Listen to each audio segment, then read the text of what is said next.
अस्सलामुअलैकुम नाज़रीन इकराम, उम्मीद कामिल है कि आप ठीक ठाक होंगे, खैर खैरियत से होंगे। नाज़रीन इकराम, आज फिर एक नई वीडियो के साथ मैं आपकी खिदमत में हाज़िर हूँ। तो नाज़रीन इकराम, आज का जो मेरा टॉपिक है वो है दिमाग की कमज़ोरी और उसका तहफ़्फ़ुज़।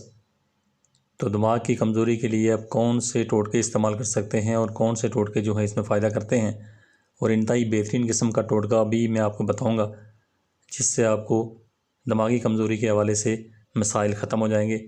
कुछ ही अर्सा आप इस्तेमाल करेंगे तो इंशाल्लाह ये ख़त्म हो जाएंगे। तो नाज़रीन इकराम, दिमागी कमज़ोरी का तहफ़्फ़ुज़ जो है वो माहिरीन इसमें कहते हैं कि दिमागी काम लेट कर कभी भी नहीं करना चाहिए।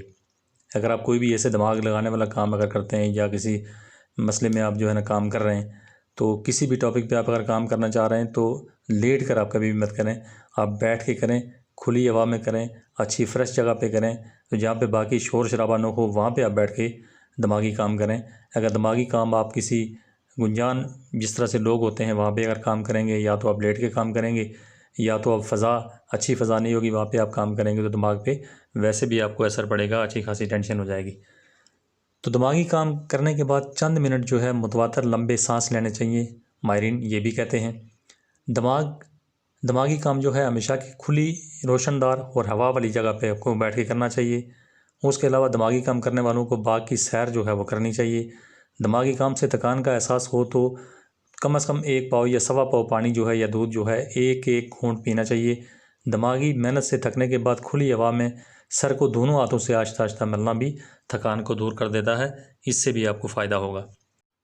तो नाज़रीन कराम, क्योंकि आजकल सारा काम दिमाग का ही है, दिमाग के अलावा तो और कोई काम ही नहीं है। इसलिए क्योंकि आजकल कंप्यूटर का दौर है, नेट का दौर है, उसके अलावा मोबाइल जो है हर तीसरे आदमी के हाथ में है, तो आजकल तो दिमाग का इस्तेमाल बहुत ज़्यादा हो रहा है। तो दिमागी तौर पे अगर आदमी फ़िट नहीं है तो फिर जो है किसी भी किस्म का काम वो नहीं कर सकता, चाहे वो कोई आसान काम हो या मुश्किल काम हो। तो इसके लिए जो है दिमाग को रिलैक्स रखना बहुत ज़रूरी है। दिमाग को जो है तहफ़्फ़ुज़ उसका जो है, जो भी आप समझते हैं कि मुझे इस चीज़ से जो है फ़ायदा होगा, तो इस्तेमाल करते रहें ताकि दिमाग को तहफ़्फ़ुज़ मिलता रहे। तो दिमाग को अगर तहफ़्फ़ुज़ ना मिलता रहे तो दिमागी कमज़ोरी जो है ये आगे चल के आपके लिए मुसीबत बन जाती है। तो नाज़रीन इकराम, इसमें एक बहुत ही बेहतरीन टोटका और बहुत ही अच्छा टोटका मैं आपको बताने वाला हूँ, जिससे आपको काफ़ी सारा फ़ायदा होगा। तो नाज़रीन इकराम, टोटका ये है कि आप 5 से 6 बादाम आप लेंगे। बादाम जो है रात को पानी में आप भिगो देंगे। भिगोने के बाद 1 गिलास जो है आपने गाजर का रस लेना है।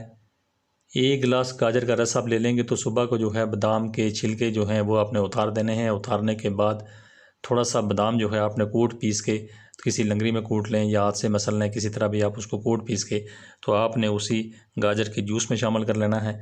उसके अलावा ये जूस जो है ना आपने तकरीबन 2 महीने तक आपने इस्तेमाल करना है। 1.5 से 2 महीने इस्तेमाल करने के बाद आपका जो दिमागी मसला है, दिमाग की कमज़ोरी का मसला है, तो वो आपका बिल्कुल बेहतरीन तरीके से ठीक हो जाएगा।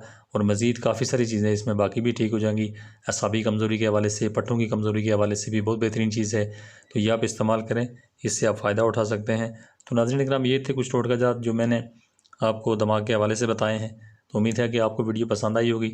अगर पसंद आई है तो लाइक लाजमी कीजिएगा, मेरे चैनल को सब्सक्राइब लाजमी कीजिएगा और वीडियो को दूसरे दोस्तों के साथ भी शेयर कीजिएगा ताकि किसी और का भी फ़ायदा हो सके। Thanks for watching, be happy always, bye.